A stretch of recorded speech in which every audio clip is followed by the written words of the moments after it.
Некогашната римска магистрала повторно е значајна точка за поврзување на Грција со останатиот дел од Балканот и Европа. Овој пат за илјадиците мигранти кои мораат да го поминат овој пат за да стигнат до саканите западноевропски дестинации. Барем оние што се движат пеш. Стариот пат Вија Игнација се протега паралелно со пругата, околу 20 километри од Демир Капија до Удово кај Валандово. Тука е невозможно да поминете, а да не наидете на група мигранти во било кој период од денот, иако најфреквентна е ноќта. Има групи кои не одмараат и на пладне, кога се највисоките температури.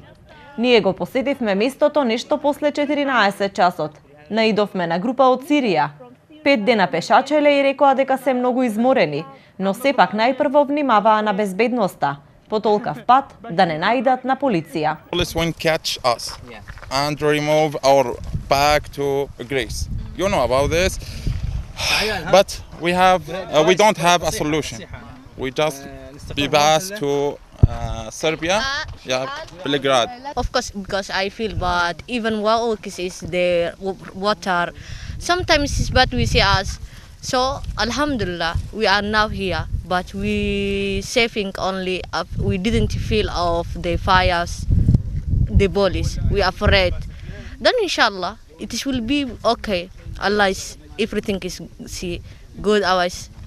Тука се случуваат многу напади врз групите, бидејќи патот е изолиран. Затоа мигрантите најчесто се организираат во поголеми групи, кога треба да го минуваат токму овој предел. Живописен како природа, но опасен за качување. Стариот пат Вија Игнација, кој што минува низ Демир Капија, е дел од трасата која што мора да ја минат мигрантите кои што патуваат покрај пругата за да стигнат до Србија.